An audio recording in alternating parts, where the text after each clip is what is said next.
Hello everyone, welcome to the session. आज हम लोग जो सब्जेक्ट पढ़ने जा रहे हैं वो सब्जेक्ट है इकोनॉमिक्स। एंड इकोनॉमिक्स में आज हम जो चैप्टर कंसीडर करेंगे वो चैप्टर है मनी एंड इन्फ्लेशन। चैप्टर को बेसिकली हम लोग दो पार्ट में डिवाइड करने वाले हैं। फर्स्ट पार्ट में हम लोग पढ़ने वाले हैं the topic of money and second part में हम लोग पढ़ने वाले हैं topic of inflation. So chapter का दो अलग अलग पार्ट में डिवाइड किया है हमने, मनी एंड इन्फ्लेशन। बट उससे पहले कुछ बेसिक कॉन्सेप्ट सीखेंगे। मनी तो चलो आज की बात है, मनी से पहले जो सिस्टम चलता था दैट इज बार्टर सिस्टम, तो पहले हमें उसका मीनिंग पता होना चाहिए। सो सबसे पहले हम लोग जो देखेंगे वो है मीनिंग ऑफ बार्टर सिस्टम। जब हम बार्टर सिस्टम की बात करते हैं तो बार्टर सिस्टम के अंदर कमोडिटी के सामने कमोडिटी को एक्सचेंज करते थे और इसीलिए हम लोग बार्टर सिस्टम को सी इकोनॉमी भी बोलते हैं, that is commodity to commodity economy. So याद रखना है बार्टर सिस्टम के अंदर बेसिकली क्या होने वाला है, गुड्स के सामने गुड्स एक्सचेंज होने वाले हैं। मैंने अगर आपको कोई गुड्स ऑफर किए हैं तो आप भी इन रिटर्न मुझे क्या करोगे, गुड्स ऑफर करोगे। यहां पे एज सच बार्टर सिस्टम में मनी के लिए एज सच कोई जगह अवेलेबल नहीं थी। जितने भी ट्रांजेक्शन होने वाले हैं वो किसके थ्रू होने वाले हैं, गुड्स के थ्रू होने वाले हैं। हम लोग यहां पर एग्जाम्पल भी देख सकते हैं। First example, a piece of cloth was exchange for a given quantity of wheat. मुझे अगर क्लोथ चाहिए तो उसके लिए मैं व्हीट ऑफर करता था, मतलब देख सकते हैं हम लोग कि कमोडिटी के सामने कमोडिटी है। Second example, a teacher was paid wheat और rice as a payment of his or her services. मैंने अगर आपको कोई सर्विस प्रोवाइड की है, टीचर ने अगर कोई सर्विस प्रोवाइड की है तो उसके लिए भी सामने मुझे व्हीट, राइस, क्लोथ या ऐसी कोई कमोडिटी मिलती थी। मतलब एज सच मनी के लिए हम लोग देख सकते हैं कि कोई जगह नहीं है। ये क्या है, बार्टर सिस्टम है। Goods were exchange in place of goods.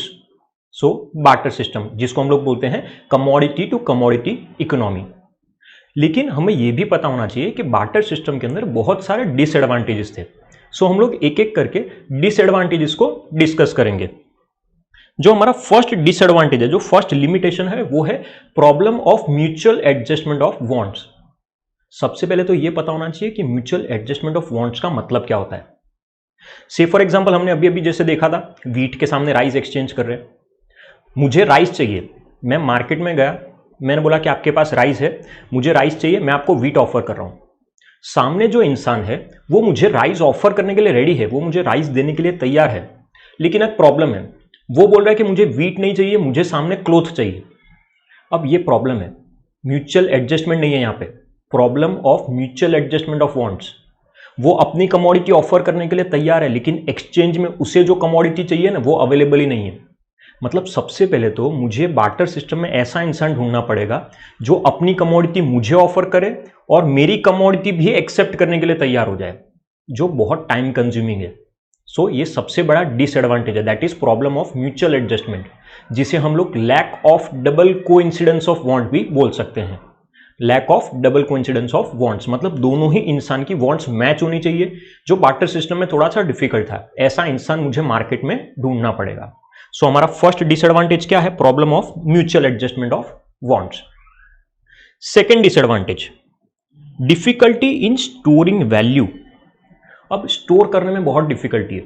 आज के टाइम में तो चलो मनी है, मनी को मैं बहुत ही आसानी से स्टोर कर सकता हूं, बैंक में स्टोर कर सकता हूं, घर पे स्टोर कर सकता हूं, कहीं पे भी बैंक में पैसा डिपॉजिट करवा दिया हमने। बट बार्टर सिस्टम में गुड्स की बात थी।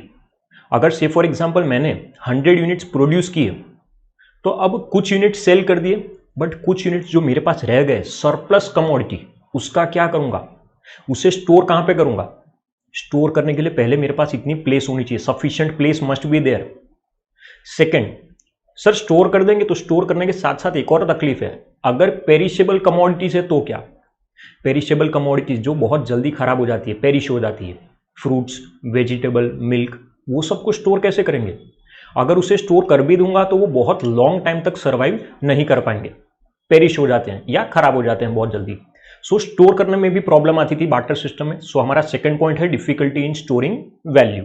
किसी भी चीज को स्टोर करने में प्रॉब्लम डेफिनेटली हम लोग फेस करेंगे ही। Third disadvantage is problem of measurement of value. आज के टाइम में हम लोग किसी भी चीज की वैल्यू को बहुत ही आसानी से क्या कर सकते हैं, मेजर कर सकते हैं इन टर्म्स ऑफ प्राइस। मैं से फॉर एग्जांपल कोई पेन परचेस करने गया, मैं शॉप में गया, शॉपकीपर को मैंने बोला पेन चाहिए, मैंने पेन परचेस की और 10 रुपीज दे दिए। बहुत सिंपल है, मैंने क्या किया, कमोडिटी की वैल्यू को मेजर किया in terms of price, that is monetary value. But क्या बार्टर सिस्टम में मनी था? नहीं। और अगर मनी ही नहीं है तो वैल्यू को मेजर कैसे करेंगे? उस टाइम पे अगर से फॉर एग्जांपल मुझे पेन चाहिए तो मैं 2 पेंसिल ऑफर करता था। 1 pen is equal to 2 pencil, 1 kg rice is equal to 2 kg of wheat. अब ये बहुत बड़ी प्रॉब्लम है कि हम लोग चीज़ों की वैल्यू को मेजर नहीं कर सकते थे। सो ये एक और ऐसी तकलीफ है, प्रॉब्लम है, जो हम बार्टर सिस्टम में क्या करते थे, फेस करते थे। और इन सब डिसएडवांटेजेस की वजह से बेसिकली मनी का इवोल्यूशन हुआ था, मतलब धीरे धीरे मनी का कॉन्सेप्ट आने लगा था। अब सबसे पहले हमने जो देखा है वो हमने देखा है meaning of barter system, that is commodity to commodity economy. And बाद में हमने देखे हैं उसके 3 limitation, mutual adjustment, storing value and last measurement of value. यहां तक सभी को क्लियर होना चाहिए। अब बार्टर सिस्टम तो समझ लिया हमने, लेकिन उसका ओरिजिन भी समझना होगा कि मनी का ओरिजिन क्या है, डेवलपमेंट किस तरीके से हुआ मनी का। डायरेक्टली हम लोग बार्टर सिस्टम से मनी पे नहीं आए थे, इवोल्यूशन हुआ, चेंजेस आए थे धीरे धीरे। जैसे कि हम लोग देख सकते हैं सबसे पहले जो यूज होता था वो होता था कमोडिटीज एंड एनिमल्स। पहले हम लोग गुड्स के सामने गुड्स एक्सचेंज करते थे। इवन बार्टर सिस्टम में एनिमल्स को भी यूज किया जाता था एक्सचेंज में। लेकिन एनिमल्स भी अगर देखा जाए ना तो क्या है, इमॉर्टल है, they fall sick, they die, ये प्रॉब्लम्स है। अब आज एक चीज सोच के देखो, अगर इमॉर्टल है और वो सब है तो प्रॉब्लम है हमारे लिए, कितने टाइम तक एक्सचेंज कर पाऊंगा। सो बार्टर सिस्टम में पहले कमोडिटीज थी, फिर एनिमल्स, फिर बाद में स्टोन्स, मिनरल्स, प्रीशियस कॉइन्स जैसे कि गोल्ड, सिल्वर, वो सब चीज़ों को हमने धीरे धीरे यूज़ करना स्टार्ट कर दिया था। तो सबसे पहले हमने कमोडिटीज़ और एनिमल्स को यूज़ किया, फिर हम लोग मिनरल्स पे आ गए थे, स्टोन्स पे आ गए थे। इस तरीके से इवोल्यूशन हुआ था। हम लोग देख सकते हैं किस तरीके से हमने इवोल्यूशन किया है। कॉइन्स पे आए हम, जब हम लोग कॉइन्स पे आए, चलो कॉइन्स का यूज स्टार्ट हो चुका था, लेकिन नॉर्मली ये सब क्या है, किंगडम और वो सब चीज़ों में जो भी बड़े बड़े राज्य होते थे और वो सब होते थे, वहां पे हम लोग इस चीज़ को फॉलो कर सकते थे। बहुत लिमिटेड जगह पे कॉइन्स और वो सब का यूज था, गोल्ड कॉइन, सिल्वर कॉइन, वो सब। हर जगह पे गोल्ड और सिल्वर कॉइन्स को यूज करना प्रैक्टिकली पॉसिबल नहीं था।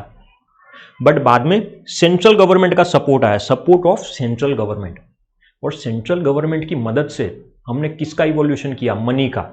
यानी फाइनली अब मनी आ चुका है मार्केट में। अगर हमें कोई भी कमोडिटी परचेस करनी है तो हम बहुत ही आसानी से उस कमोडिटी को क्या कर सकते हैं, परचेस कर सकते हैं with the help of money. मैं मार्केट में जाऊंगा, कोई भी कमोडिटी का प्राइस पूछूंगा, प्राइस पे करेंगे और कमोडिटी को परचेस कर लेंगे। सो फाइनली मनी आ चुका है, that is coins and currency notes. And lastly हम लोग देखें तो फाइनली क्या है, बैंकिंग सिस्टम। आज के टाइम में परचेस करने के लिए हम लोग बैंक्स के थ्रू डायरेक्टली, ऑनलाइन पेमेंट है हमारे पास, डेबिट कार्ड है, क्रेडिट कार्ड है, चेक फैसिलिटी है, किसी भी चीज़ के थ्रू हम लोग क्या कर सकते हैं, ट्रांजेक्शन कर सकते हैं। सो जो सबसे लेटेस्ट सिस्टम चल रहा है वो क्या है, banking system, which includes debit card, credit card, e banking and such other facilities provided by the bank. So ये क्या है, ये हमने देखा है कि किस तरीके से मनी का इवोल्यूशन हुआ है। यहां तक सभी को क्लियर होना चाहिए। अब हम लोग इतनी देर से पढ़ रहे हैं कि मनी, हमारा फर्स्ट पार्ट है मनी। बट मनी होता क्या है? हमारे पास 2 अलग अलग डेफिनेशन है। पहले हम लोग डेफिनेशन रीड करेंगे, उसके बाद समझेंगे कि मनी का मीनिंग क्या है। First is according to Marshall, money is the medium which is used as a means of exchange without doubt or investigation regardless of time and place। जो फर्स्ट डेफिनेशन दिया है वो प्रोफेसर मार्शल का दिया है। Second, while Robertson defines money is as what is accepted universally in exchange of goods and services, thus that which performs the function of money is called money।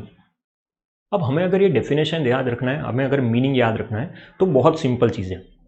जो भी चीज़ को medium of exchange की तरह use कर सकते हैं, normally उसे हम लोग क्या बोलते हैं, money. Money is universally accepted. Universe में कहीं भी जाएंगे, ऑब्वियस बात है मनी आज के टाइम में एक्सेप्ट हो जाता है। और मनी के कुछ फंक्शंस है, जैसे हम लोग आगे अभी देखने वाले हैं, medium of exchange, store of value, measure of value, future payments. So ये अलग अलग चीज़ें हैं। अगर ये सभी फंक्शंस कोई पर्टिकुलर चीज़ परफॉर्म कर रही है तो उसे मैं क्या बोलूँगा, money. So in order to be called money, the particular thing must satisfy the functions of money। Money के अगर सभी फंक्शंस परफॉर्म किए गए हैं तो ऑब्वियस बात है मैं उस चीज को क्या बोल सकता हूं, मनी बोल सकता हूं। हम लोग एक एक करके अब डिस्कस करेंगे कि मनी के कौन से फंक्शंस होते हैं। जो सबसे फर्स्ट फंक्शन है वो है money as a medium of exchange. हम सभी को पता है, अभी अभी हमने थोड़ी देर पहले पढ़ा था बार्टर सिस्टम, जिसमें हमने फर्स्ट डिसएडवांटेज लिमिटेशन पढ़ा था, problem of mutual adjustment of wants, जिसको हम लोग डबल कोइंसिडेंस ऑफ वांट भी बोलते हैं। मार्केट में मुझे ऐसा इंसान ढूंढना पड़ता था जो अपनी कमोडिटी मुझे दे और मेरी कमोडिटी एक्सेप्ट करने के लिए रेडी हो जाए। लेकिन मनी आ चुका है, अब मीडियम ऑफ एक्सचेंज में हमें कोई प्रॉब्लम नहीं होने वाली।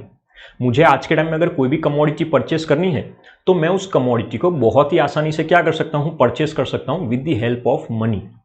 यहां पे हम लोग डबल कोइंसिडेंस ऑफ वांट वाली ऐसी कोई प्रॉब्लम को फेस नहीं करने वाले। सो जो हमारी प्रॉब्लम थी वहां पे म्यूचुअल एडजस्टमेंट की, वो प्रॉब्लम सॉल्व हो चुकी है with the help of medium of exchange. कोई भी गुड्स परचेस करने हैं या सर्विसेज को अवेल करना है तो हम लोग डायरेक्टली क्या कर सकते हैं, परचेस कर सकते हैं या फिर सर्विसेज को अवेल कर सकते हैं। सो फर्स्ट फंक्शन हम सभी लोग याद रखेंगे, money as a medium of exchange. Next जो हमारा सेकंड फंक्शन है वो है money as a store of value. मतलब आज के टाइम में मनी को स्टोर करना बहुत ईजी हो चुका है। बार्टर सिस्टम में डिसएडवांटेज था कि हम लोग कमोडिटीज को स्टोर नहीं कर पाएंगे। अगर सरप्लस कमोडिटी है तो क्या, अगर पेरिशेबल कमोडिटी है तो क्या। बट मनी में क्या, मनी में ऐसा कोई प्रॉब्लम आएगा? नहीं। हम लोग मनी को बहुत ही आसानी से क्या कर सकते हैं, स्टोर कर सकते हैं। हम हमारे पास में स्टोर कर सकते हैं करेंसी के फॉर्म में, कॉइन्स के फॉर्म में। हम लोग बैंक में उस पर्टिकुलर चीज को डिपॉजिट करवा सकते हैं। सो आज के टाइम में अगर स्टोरेज पॉसिबल है ना, तो वो सिर्फ और सिर्फ किसकी वजह से, तो वो मनी की वजह से, कि हम लोग बहुत ही आसानी से उसे क्या कर सकते हैं, स्टोर कर सकते हैं। इवन अगर हमें फ्यूचर पेमेंट करना है, डिफर्ड पेमेंट, हम लोग देख सकते हैं यहाँ पे डिफर्ड पेमेंट। मुझे अगर फ्यूचर पेमेंट करना है तो मनी की मदद से मैं फ्यूचर पेमेंट भी बहुत आसानी से कर सकता हूं। से फॉर एग्जांपल, मैंने अगर अभी आपके वहां पे जॉब की है 1 महीने के लिए, तो 1 महीने के बाद आप मुझे कैसे पेमेंट करोगे? अगर मनी है तो बहुत सिंपल चीज है, आप लोग मुझे सैलरी पे करोगे। फ्यूचर पेमेंट क्या हो चुका है, बहुत सिंपल हो चुका है। मैंने अगर बोरो किया है अभी तो फ्यूचर में पे करना है, मुझे मालूम है बहुत आराम से पे कर सकता हूं, principal amount plus interest amount. So deferred payment भी क्या हो गया है, बहुत ईजी हो चुका है स्टोर ऑफ वैल्यू की वजह से। हम लोग मनी को बहुत ही आसानी से क्या कर सकते हैं, स्टोर कर सकते हैं। जब भी मुझे कोई गुड्स परचेस करने हैं या सर्विस अवेल करनी है, मैं बहुत ही आसानी से उसको परचेस कर सकता हूं। So our second function is store of value. Next third function is measure of value. Barter system में ये भी प्रॉब्लम थी, कमोडिटीज की वैल्यू को मेजर नहीं कर पाते थे। बट अभी अगर मुझे किसी भी कमोडिटी की वैल्यू को मेजर करना है तो मैं बहुत ही आसानी से उस कमोडिटी की वैल्यू को क्या कर सकता हूं, मेजर कर सकता हूं इन टर्म्स ऑफ प्राइस। पहले तो प्रॉब्लम थी, मुझे किसी कमोडिटी का प्राइस ही नहीं पता था, मॉनेटरी कंसीडरेशन ही नहीं थी। बट आज के टाइम में हम लोग किसी भी चीज को क्या कर सकते हैं, प्राइस के टर्म्स में मेजर कर सकते हैं। शॉप में गया, 10 रुपीज पे किए, पेन परचेस कर ली, 20 रुपीज पे किया, मैंने दूसरी कमोडिटी परचेस कर ली। यानी प्राइस के टर्म्स में हम किसी भी चीज को मेजर कर सकते हैं और बहुत ही आसानी से क्या कर सकते हैं, परचेस कर सकते हैं। That is money as a measure of value. अब हमने 3 फंक्शंस देखे हैं। अब हम लोग जो दूसरा टॉपिक देखने वाले हैं वो है टाइप्स ऑफ मनी। जैसे हमने इवोल्यूशन देखा था, अगर इवोल्यूशन का कॉन्सेप्ट आता है तो टाइप्स ऑफ मनी हमारे लिए बहुत ईजी है। जैसे कि हम लोग देख सकते हैं कमोडिटी मनी। कमोडिटी मनी मतलब क्या था, बार्टर सिस्टम। कमोडिटी के सामने कमोडिटी को एक्सचेंज कर रहे थे, तो सबसे पहले बार्टर सिस्टम में कमोडिटी मनी था। बाद में गुड्स के अलावा हम क्या यूज करने लग गए थे, एनिमल्स के थ्रू भी हम लोग ट्रांजैक्शन कर रहे थे। बट हमने देखा प्रॉब्लम थी, एनिमल्स आर इमॉर्टल, उस वजह से एनिमल्स को भी बहुत लॉन्ग टाइम तक हम लोग कंटिन्यू नहीं कर पाए। फिर आया metal money, that is gold coin, silver coin, precious metals जो है उसको यूज किया हम लोगों ने। जब ये भी नहीं चला, पेपर मनी, जो आज के टाइम में भी इवन हम लोग यूज करते हैं, करेंसी नोट्स की जो मैं बात कर रहा हूं वो। उसके साथ साथ plastic money, debit card, credit card, bank हमको जो फैसिलिटी प्रोवाइड कर रही है तो प्लास्टिक मनी है। एंड सबसे इंपॉर्टेंट जो सबसे ज्यादा लोग आज के टाइम में यूज करते हैं, बैंकिंग मनी, ई मनी। हम लोग इवन इलेक्ट्रॉनिकली भी ट्रांजेक्शन कर सकते हैं, बहुत ही आसानी से पेमेंट कर सकते हैं या फिर रिसीव कर सकते हैं, दोनों चीजें पॉसिबल आज के टाइम में। सो ये अलग अलग तरह के मनी है। हम लोग अगर देखें तो यहाँ पे पेपर मनी से लेके paper money, plastic money and banking money, ये तीनों चीज आज भी कहीं ना कहीं हम लोग यूज कर रहे हैं, बहुत फ्रीक्वेंट यूज होता है। बट जो हमने फर्स्ट 3 पढ़ा, कमोडिटी मनी है, एनिमल मनी है, मेटल मनी है, इसका यूज ऐसा जब नहीं होता। सो ये अलग अलग 6 तरह के हमने देखे टाइप्स ऑफ मनी। यहां तक आई होप सभी को क्लियर हुआ होगा। हमारा जो फर्स्ट पार्ट था, फर्स्ट पार्ट हमारा क्या था, मनी का, वो पार्ट हमारा यहां पे कंप्लीट हुआ। सो अब हम लोग चैप्टर का सेकेंड पार्ट देखने वाले हैं जो है इन्फ्लेशन। अब इन्फ्लेशन को लेके बहुत सारे मिसकंसेप्शंस है, सो सबसे पहले उसका मीनिंग क्लियर होना चाहिए। सबसे पहले इन्फ्लेशन का मीनिंग देखेंगे हम लोग। Inflation is commonly understood to a situation in which the prices of the goods and services constantly rise and at a fast pace. मतलब जब भी गुड्स एंड सर्विसेज का प्राइस बढ़ता है उसे हम लोग क्या बोलते हैं, इन्फ्लेशन बोलते हैं। एंड याद रखना है कि यहां पे हम लोग किस चीज की बात कर रहे हैं, तो constant increase in the price level and general price level. किसी भी एक कमोडिटी या किसी भी दो कमोडिटीज का प्राइस अगर इंक्रीज होता है ना तो हम उसे इन्फ्लेशन नहीं कहते। जनरल राइज इन दी प्राइस लेवल मतलब मोस्ट ऑफ दी कमोडिटीज का अगर प्राइस इंक्रीज हो रहा है मार्केट में, तब जाके हम उसे क्या बोलेंगे, इन्फ्लेशन बोलेंगे। और भी कुछ इंपॉर्टेंट चीजें हैं, जैसे कि अगर इन्फ्लेशन हो रहा है तो वो सभी सेक्टर्स में होगा, agriculture sector, industrial sector and service sector. ऐसा नहीं है कि किसी भी एक सेक्टर में प्राइस इंक्रीज हो रहा है तो हम उसे इन्फ्लेशन बोलेंगे। The inflation must be there in all the sectors of the economy. सभी सेक्टर्स में डेफिनेटली क्या होने वाला है, स्प्रेड होने वाला है। सो और भी इंपॉर्टेंट पॉइंट्स देखेंगे। Another noteworthy point in this regard is that one time rise in the price level does not mean inflation. सिर्फ एक बार प्राइस इंक्रीज हुआ तो वो इन्फ्लेशन नहीं है। कंटिन्यूस बेसिस पे प्राइस बढ़ते जा रहा है तो ही हम उसे क्या बोलेंगे, इन्फ्लेशन बोलेंगे। And finally inflation means rise in the overall price level. मैंने अभी अभी जस्ट बताया कि किसी भी एक सिंगल कमोडिटी का प्राइस अगर इंक्रीज हो रहा है ना तो वो इन्फ्लेशन नहीं है। इन्फ्लेशन का मतलब जनरल प्राइस लेवल क्या होना चाहिए, इंक्रीज होना चाहिए। सो उसे हम लोग बोलेंगे इन्फ्लेशन। सो याद रखेंगे, इन्फ्लेशन का मतलब है general rise in the price level and it is continuous in nature. अगर one time rise in price है तो उसे हम लोग कभी भी इन्फ्लेशन नहीं बोलेंगे। अब इसी से रिलेटेड हम लोग इसके फीचर्स देखते हैं, कैरेक्टरिस्टिक्स देखते हैं। अगर हमें मीनिंग क्लियर है तो कैरेक्टरिस्टिक्स भी हमारे लिए बहुत सिंपल हो जाएंगे। जैसे कि सबसे फर्स्ट है कैरेक्टरिस्टिक्स ऑफ इन्फ्लेशन में constant rise in price level. हमने अभी अभी देखा था कि राइज कैसा होना चाहिए, constant rise in price level. Continuous base पे अगर प्राइस बढ़ रहा है तो ही हम उसे क्या बोलेंगे, इन्फ्लेशन बोलेंगे। Second, price rise in all the sectors of the economy. Agriculture sector, industrial sector, service sector, सभी सेक्टर्स में अगर प्राइस इंक्रीज हो रहा है तो ही उसे मैं क्या बोलूंगा, इन्फ्लेशन बोलूंगा। कोई भी एक सेक्टर में अगर प्राइस बढ़ता है तो उसे हम लोग इन्फ्लेशन कंसीडर नहीं कर सकते। Next, purchasing power decreases. Market में मनी सप्लाई बढ़ रहा है, जब भी मनी सप्लाई बढ़ेगा ना, परचेजिंग पावर, मनी की वैल्यू क्या होने लगेगी, कम होने लगेगी, डिक्रीज होने लगेगी। And last, the rise in price level after full employment is inflation. सभी रिसोर्सेस को प्रॉपर तरीके से हमने क्या किया है, यूटिलाइज किया है, और उसके बाद भी अगर प्राइस बढ़ रहा है तो उसे हम लोग क्या बोलेंगे, इन्फ्लेशन। सो याद रखना है कि फुल एम्प्लॉयमेंट के बाद ये सिचुएशन क्या होने वाली है, अराइज होने वाली है। सो ये बेसिक कैरेक्टरिस्टिक्स है, फीचर्स है ऑफ इन्फ्लेशन। अब इन्फ्लेशन से रिलेटेड कुछ इंपॉर्टेंट पॉइंट्स भी है जो हमें पता होने चाहिए। हम लोग एक एक करके कंसीडर करेंगे कौन से इंपॉर्टेंट पॉइंट्स है, जिसमें सबसे फर्स्ट हमें दिया है सप्रेस्ड इन्फ्लेशन। जब भी इन्फ्लेशन होता है गवर्नमेंट ट्राई करती है, government tries to control the inflation with the help of rules and regulations, laws, subsidies, taxes, other things. ये सब चीजों की मदद से गवर्नमेंट क्या कर रही है, इन्फ्लेशन को कंट्रोल करने की कोशिश कर रही है। शायद टैक्स का रेट रिड्यूस कर रही है या फिर सब्सिडी प्रोवाइड कर रही है। तो गवर्नमेंट अगर कभी भी इन्फ्लेशन को कंट्रोल करने की कोशिश करती है with the help of rules, regulations, laws and subsidies, तो उसे हम लोग क्या बोलेंगे, सप्रेस्ड इन्फ्लेशन बोलेंगे हम लोग उसे। नेक्स्ट पॉइंट, यहां पे दूसरी चीज हमें देखनी है, हमने अभी भी देखा था, if an economy for a shorter period of time if there is an increase in price of limited goods then it is not a inflation. अगर से for example short period of time के लिए prices बढ़ रहे हैं ना, तो उसे हम लोग कभी भी इन्फ्लेशन नहीं बोलेंगे। हमने फीचर्स में अभी देखा था कि प्राइस इंक्रीज होना चाहिए, और कैसे इंक्रीज होना चाहिए, कंटिन्यूअस बेसिस पे इंक्रीज होना चाहिए। लॉन्ग पीरियड ऑफ टाइम के लिए इंक्रीज हो रहा है तो महीने, 2 महीने, 3 महीने के लिए अगर प्राइस इंक्रीज हुआ है कमोडिटीज में, तो उसे हम लोग कभी भी इन्फ्लेशन कंसीडर नहीं कर सकते। एंड लास्ट, हमने एक और चीज देखी थी कि जब भी फुल एम्प्लॉयमेंट की सिचुएशन आ जाती है, हमने सभी रिसोर्सेस को, फैक्टर्स को प्रॉपर तरीके से यूटिलाइज किया है, उसके बाद ही फुल एम्प्लॉयमेंट की सिचुएशन क्या होती है, अराइज होती है। सो ये बेसिक पॉइंट्स है और सबसे इंपॉर्टेंट याद रखना है सप्रेस्ड इन्फ्लेशन, जो हमें एग्जाम में बहुत बार पूछे जा सकता है। Suppressed inflation means that inflation which is controlled by the government with the help of laws, rules and regulations and subsidies. So ये हमने अब तक क्या देखा है, इन्फ्लेशन का meaning, characteristics and important points. अब हम लोग नेक्स्ट टॉपिक पे शिफ्ट होंगे इन्फ्लेशन के, that is causes of inflation.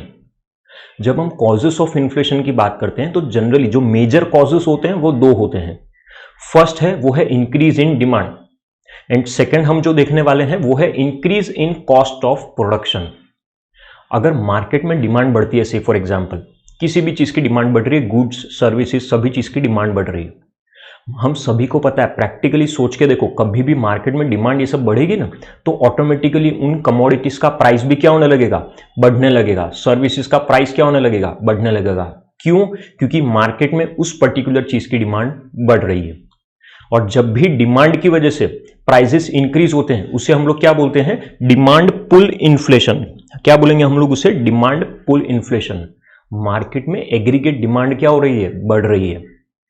So first of all demand pull inflation, demand की वजह से भी प्राइसेस इंक्रीज हो सकते हैं, इन्फ्लेशन आ सकता है। डिमांड क्यों बढ़ती है, ऐसे कौन से रीजंस है जिसकी वजह से डिमांड बढ़ती है, तो हम लोग अब इसके भी रीजंस देखेंगे, that is increase in demand के रीजंस देखने हमें, the major reasons for increase in demand, जिसमें सबसे फर्स्ट है increase in supply of money. आज हम लोग सोच के देखें, अगर मार्केट में अगर मनी सप्लाई बढ़ता है, सभी के पास मनी सप्लाई है, परचेजिंग पावर है, अगर मनी सप्लाई बढ़ेगा, परचेजिंग पावर होगा सबके पास, तो ऑब्वियस बात है डिमांड बढ़ेगी। कंज्यूमर की इनकम जब भी बढ़ती है ना, हमने पहले भी पढ़ा हुआ है, जब भी कंज्यूमर की इनकम बढ़ती है उस पर्टिकुलर कमोडिटी के लिए डिमांड भी बढ़ सकती है। सो यहां पे भी मनी सप्लाई बढ़ रहा है, कंज्यूमर्स की इनकम बढ़ रही है, और अगर हमारी इनकम बढ़ेगी तो ऑब्वियस बात है मार्केट में डिमांड भी क्या होने लगेगी, बढ़ने लगेगी। तो सबसे पहले मनी सप्लाई की वजह से मार्केट में डिमांड क्या हो सकती है, इंक्रीज हो सकती है। सो फर्स्ट रीजन याद रखना है हमें, that is increase in supply of money. Next is second is increase in public expenditure. Public expenditure, यहां पे बात किसकी की है, गवर्नमेंट की बात की हमने। जब भी गवर्नमेंट किसी पर्टिकुलर चीज के ऊपर एक्सपेंडिचर इनकर करती है, से फॉर एग्जांपल इंफ्रास्ट्रक्चर है, प्रोविजन ऑफ बेसिक यूटिलिटीज है, प्रोवाइडिंग एम्प्लॉयमेंट है, इन सब चीज के ऊपर गवर्नमेंट एक्सपेंडिचर इनकर कर रही है, दैट इज पब्लिक एक्सपेंडिचर। जब भी गवर्नमेंट किसी पर्टिकुलर चीज के ऊपर एक्सपेंडिचर इनकर करना स्टार्ट करती है, मार्केट में एम्प्लॉयमेंट बढ़ती है, मार्केट में डिमांड बढ़ने लग जाती है, और मार्केट में एम्प्लॉयमेंट बढ़ रही है, डिमांड बढ़ रही है, तो ऑब्वियस बात है प्राइसेस भी क्या होने लगेंगे, बढ़ने लगेंगे। सो जैसे जैसे गवर्नमेंट इन सब चीजों के पीछे खर्चा करने वाली है, सभी चीजों की डिमांड बढ़ने वाली है। सो इंक्रीज इन डिमांड के लिए जो दूसरा रीजन है वो क्या है, increase in public expenditure. Government की एक्सपेंडिचर की वजह से भी मार्केट में डिमांड क्या हो सकती है, बढ़ सकती है। Third is over population. अब ओवर पॉपुलेशन, हम सभी को पता है कि हमारी कंट्री में अप्रोक्सीमेटली 2% से पॉपुलेशन हर साल क्या हो जाती है, इंक्रीज हो जाती है। 130 करोड़ की पॉपुलेशन है, उसका 2% मतलब बहुत बड़ा डेटा है। और अगर पॉपुलेशन बढ़ेगी तो आज सोच के देखो, जो भी कमोडिटीज है, सर्विसेज है, उसकी डिमांड भी क्या होने लगेगी, बढ़ने लगेगी। क्योंकि हम लोग क्या करना चाहते हैं, हमारी वांट्स को सेटिस्फाई करना चाहते हैं। मैं अगर मेरी वांट को सेटिस्फाई करना चाहता हूं तो डेफिनेटली मैं अपनी डिमांड्स क्या करूंगा, इंक्रीज करूंगा। जैसे जैसे डिमांड बढ़ती है प्राइस बढ़ने लगेगा, अगेन क्या अकर होगा, इन्फ्लेशन। सो याद रखना है, ओवर पॉपुलेशन की वजह से भी बेसिकली डिमांड क्या हो सकती है, बढ़ सकती है, और डिमांड अगर बढ़ेगी तो प्राइसेस भी क्या होंगे, बढ़ने लगेंगे। सो हमने ये 3 अलग अलग रीजंस देखे हैं इंक्रीज इन डिमांड के, जिसमें हमने सबसे फर्स्ट क्या देखा था, increase in supply of money, second हमने देखा increase in public expenditure, and third हमने देखा है ओवर पॉपुलेशन। अब हमने अभी तक फर्स्ट रीजन देखा है, that is increase in demand. Inflation किसकी वजह से हो रहा था, यहां पे डिमांड की वजह से। अब हम लोग हमारा सेकेंड रीजन देखेंगे, that is increase in cost of production. Cost of production, cost बढ़ रही है। अगर प्रोड्यूसर का खर्चा बढ़ रहा है, मैन्युफैक्चरर का खर्चा बढ़ रहा है, तो ऑब्वियस बात है वो प्राइस भी इंक्रीज करेगा। अगर प्राइस इंक्रीज होगा तो ऑब्वियस बात है मार्केट में क्या करोगा, इन्फ्लेशन। यहां पे कॉस्ट ऑफ प्रोडक्शन में हम लोग जब भी कोई पर्टिकुलर प्रोडक्ट बनाते हैं, उसमें हम लोग लेबर का यूज करते हैं, लैंड का यूज करते हैं। सो ये अलग अलग फैक्टर्स यूज कर रहे हैं, इसके लिए हम लोग रिवॉर्ड पे करते हैं, वेजेस, इंटरेस्ट, रेंट, और भी बहुत सारी चीजें हैं, जैसे इलेक्ट्रिसिटी बिल है, रॉ मटेरियल है, वो सारी चीजें हैं। सो जब भी हम लोग इन सभी चीजों का यूज करते हैं और इन सभी के प्राइसेस क्या होने लगते हैं, बढ़ने लगते हैं। जैसे यहां पे हमें दिया है रॉ मटेरियल है, machine, electricity, water rates, workers wages, ये जैसे जैसे इन सब चीजों में इंक्रीज होने लगेगा, कॉस्ट बढ़ने लगेगी, प्रोड्यूसर ऑब्वियसली क्या करेगा, प्राइस भी बढ़ाएगा। और यहां पे अगर प्राइस बढ़ रहा है, इन्फ्लेशन हो रहा है, तो उसका मेजर रीजन क्या है, that is cost of production. हमारी टोटल कॉस्ट बढ़ रही है, और अगर टोटल कॉस्ट बढ़ेगी तो ऑब्वियस बात है कमोडिटीज का प्राइस भी क्या होगा, बढ़ेगा। सो ये कौन सी सिचुएशन है, कॉस्ट ऑफ प्रोडक्शन की वजह से यहां पे क्या हुआ है, इन्फ्लेशन आया है। और जब भी कॉस्ट की वजह से इन्फ्लेशन आता है तो उसे हम लोग बोलते हैं कॉस्ट पुश इन्फ्लेशन और supply shock inflation. Cost push inflation और सप्लाई शॉक इन्फ्लेशन। अब तक हमने दो मेजर रीजंस पढ़े हैं इन्फ्लेशन के। फर्स्ट हमने देखा था increase in demand, and second हमने अभी अभी देखा है increase in cost of production.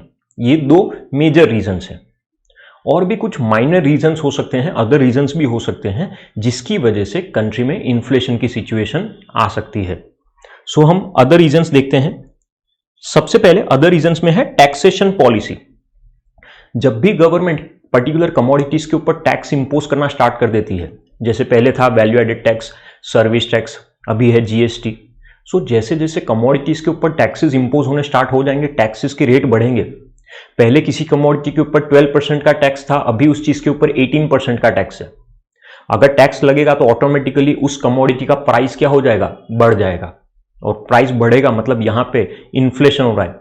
किसकी वजह से हो रहा है, increase in the tax rate. Government ने टैक्स का रेट इंक्रीज किया, जिसकी वजह से कमोडिटीज का प्राइस भी क्या हो चुका है, इंक्रीज हो चुका है। सो पहला reason taxation policy. Second is increase in price of imports. अब एक चीज सोच के देखो, हमारे वहां पे इतनी सारी पॉपुलेशन है और हम लोग क्या कर रहे हैं, हम लोग इंपोर्ट कर रहे हैं। हम लोग जब भी इंपोर्ट करते हैं, हमें इंटरनेशनल मार्केट में क्या प्राइस है वो कंसिडर करना है। अगर इंटरनेशनल मार्केट में जो भी कमोडिटी है उसका प्राइस चेंज हो रहा है, बढ़ रहा है, तो ऑब्वियस बात है हमारी कंट्री में जब हम उसे लेके आएंगे तो उसका प्राइस क्या हो जाएगा, इंक्रीज हो जाएगा। जैसे यहां पे हमें एग्जांपल देके रखा है क्रूड ऑयल का। अगर क्रूड ऑयल का प्राइस इंटरनेशनल मार्केट में इंक्रीज होगा तो ऑब्वियस बात है कि हमारे वहां पे भी पेट्रोल, डीजल, ये सब का प्राइस क्या होने लगेगा, इंक्रीज होने लगेगा। क्योंकि हम इस पर्टिकुलर कमोडिटी को क्या करते हैं, बाहर से इंपोर्ट करते हैं, दूसरी कंट्री से इंपोर्ट करते हैं। सो याद रखना है कि इंपोर्ट की वजह से भी हमारी कंट्री में क्या हो सकता है, इन्फ्लेशन हो सकता है। If the price in the international market increases, the price in our country, that is the domestic country, will also increase. And last, third one is scarcity. Scarcity मतलब shortage. जब भी scarcity अक्कर होती है, चाहे वो material की हो, electricity की हो, या कोई भी इक्विपमेंट्स की हो, शॉर्टेज होगी तो अपने आप जो इनपुट्स और वो सब है ना, उसका प्राइस बढ़ने लगेगा। इनपुट की अगर स्केर्सिटी है तो इनपुट का प्राइस बढ़ेगा, आउटपुट की स्केर्सिटी है तो आउटपुट का प्राइस बढ़ेगा। सो स्केर्सिटी की वजह से भी है ना, मार्केट में प्राइसेस बढ़ने लग जाते हैं। और जैसे जैसे प्राइस बढ़ेगा, ऑब्वियसली हम सभी को पता है कौन सी सिचुएशन आने वाली है, इन्फ्लेशन की सिचुएशन आने वाली है। सो हमें याद रखना है, मेजर रीजंस में तो दो ही थे। First was increase in demand and second increase in cost of production. हमने जो अदर रीजंस देखे हैं, अदर रीजंस में तीन अलग अलग पॉइंट्स देखे हमने। फर्स्ट हमने देखा टैक्सेशन पॉलिसी, सेकंड हमने देखा इंपोर्ट्स, एंड थर्ड हमने देखा है स्केर्सिटी। सो हमारा ये चैप्टर यहां पे कंप्लीट होता है। हमने इस चैप्टर को दो पार्ट में बेसिकली पढ़ा था। First part was money and second part is inflation. I hope friends आप सभी को ये चैप्टर पूरी तरीके से क्लियर हुआ होगा, समझ में आया होगा। Thank you friends.